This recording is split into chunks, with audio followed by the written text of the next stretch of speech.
Hi, third grade. Good to see you. I have someone to introduce you to. You've seen pictures, I think. This is Paisley. Say hi, Paige. And Paisley likes to sit on my lap when I'm home, and she wants to read. So she's going to be keeping me company while I read chapter 5 of James and the Giant Peach.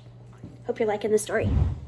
So if you remember the last time I read from chapter 4, he got the white bag of crocodile tongues, and he has to mix them and drink them, and then there's supposed to be some type of magic.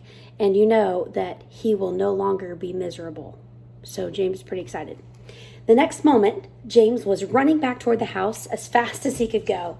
He would do it all in the kitchen, he told himself, if only he could get in there without Aunt Sponge and Aunt Spiker seeing him.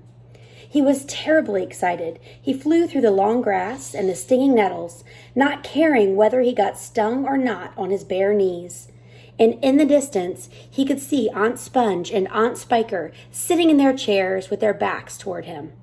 He swerved away from them so as to go around the other side of the house. But then, suddenly, just as he was passing underneath the old peach tree that stood in the middle of the garden, his foot slipped. And he fell flat on his face in the grass. The paper bag burst open as it hit the ground, and the thousands of tiny green things were scattered in all directions. James immediately picked himself up onto his hands and knees and started searching around for his precious treasures. But what was this? They were all sinking into the soil. He could actually see them wriggling and twisting as they burrowed their way downward into the hard earth. And at once he reached out a hand to pick some of them up before it was too late, but they disappeared right under his fingers. He went after some others, and the same thing happened.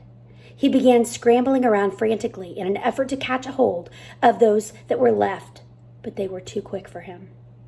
Each time the tips of his fingers were just about to touch them, they vanished into the earth.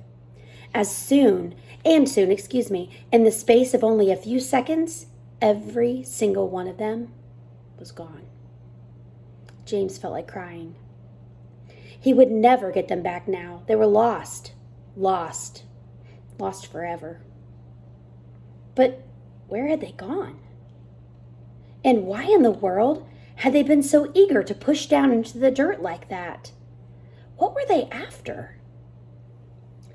There was nothing down there except for the roots of the old peach tree and a whole lot of earthworms and centipedes and insects living in the soil. But what was it that the old man had said? Whoever they meet first, be it bug, insect, animal, or tree, that will be the one who gets the full power of their magic. Good heavens, thought James. What is going to happen in that case if they do meet an earthworm, or a centipede, or a spider? And what if they do go into the roots of the peach tree? Get up at once, you little lazy beast, a voice was suddenly shouting in James's ear. James glanced up and saw Aunt Spiker standing over him, grim and tall and bonny, glaring at him through her steel-rimmed spectacles. Get back over there immediately and finish chopping up those logs, she ordered. Aunt Sponge, fat and pulpy as a jellyfish, came waddling up behind her sister to see what was going on. Why don't we just lower the boy down the well in a bucket and leave him there overnight? She suggested. That ought to teach him not to laze around like this whole day long. That is very good, Wheeze, my sponge dear, but let's make him finish chopping up the wood first. Be off with you at once, you hideous brat, and go do some work. Slowly, sadly, poor James got up off the ground and went back to the woodpile. Oh, if only he hadn't slipped and fallen and dropped that precious bag. All hope of a happier life had gone completely now.